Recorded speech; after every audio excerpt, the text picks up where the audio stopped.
friends and colleagues.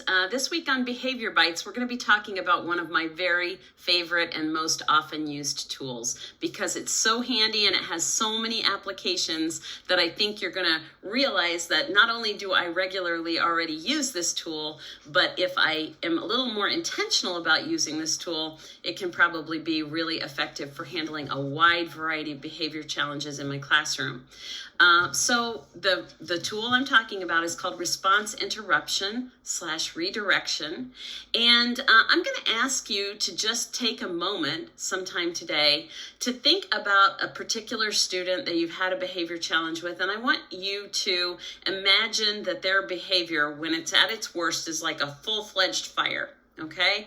But I want you to back up and think about, if I had a smoke detector going, what was the very first sign behaviorally that things were going awry with that student? What would have set off the smoke detector, the fire detector or fire alarm? What was that very first indicator that things were going awry? And that is when you want to try to apply the tool of response interruption redirection as early in the behavioral chain as possible.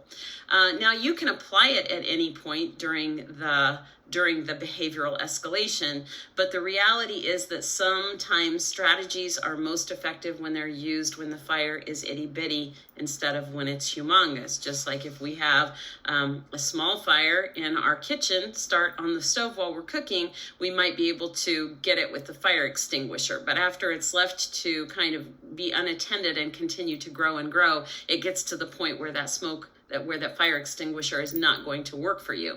That's why I say earlier is better. So be aware of the smoke signals your kids are giving off behaviorally.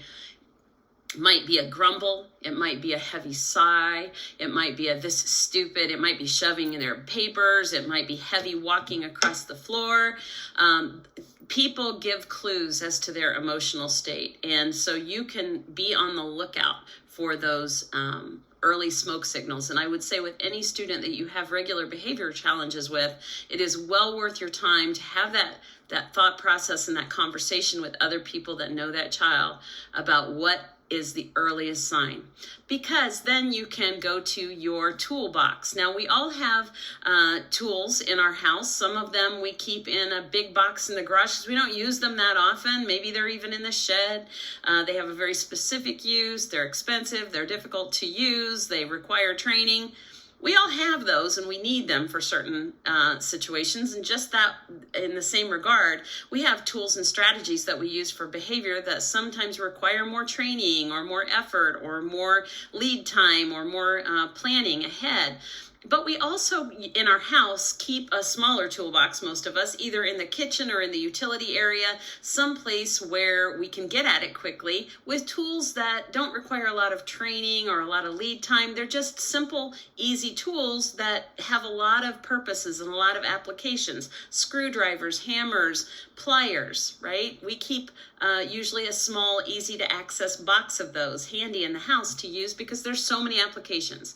Well, response interruption redirection is one of those tools you would want to keep close at hand because you're going to be able to use it so often and it's so easy and intuitive to use. So all it means is that when you see a student's behavior start to escalate, or you see a trigger that could potentially escalate that child, and you know that because of past history with the child, what you would do is interrupt and redirect that student's attention to something else, which might be just as simple as, hey, how was your weekend? Did you guys end up playing your baseball game or did it get rained out?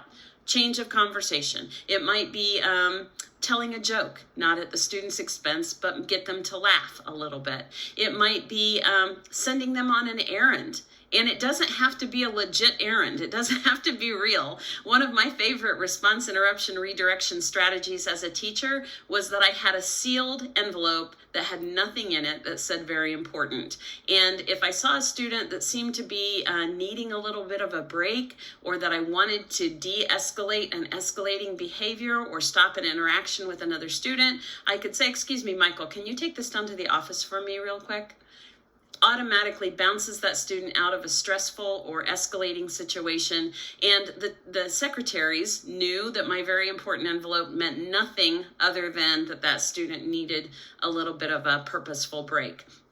Or you could even have a teacher buddy next door and have a book identified as, if this book comes over, it just means that either the student or I needed a break. And that's legit too, right? Because sometimes our kids with behavioral challenges do impact our own emotional state. And sometimes we need a break from a power struggle or from something that's going on that's really creating tension in either us or the student. And so if I can pick up this book that is an old science text or something that's really not anything I have to get back, and me and my buddy teacher have kind of agreed that this book is our signal that I just need that student to have a couple moments, then that can be a really effective response interruption redirection tool.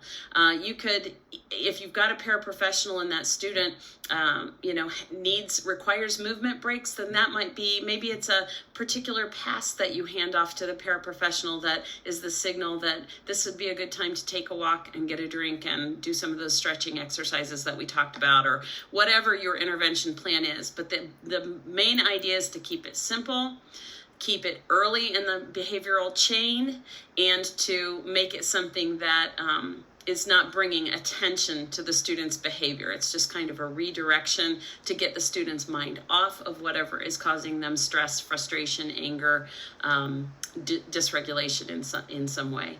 So hopefully that's a tool that you can kind of play with over the next week and try it out. Maybe come up with a system between you and a buddy teacher, or between you and the building secretary, so that they know what your approach is going to be. And I hope it works out for you as well as it's worked out for me over the years.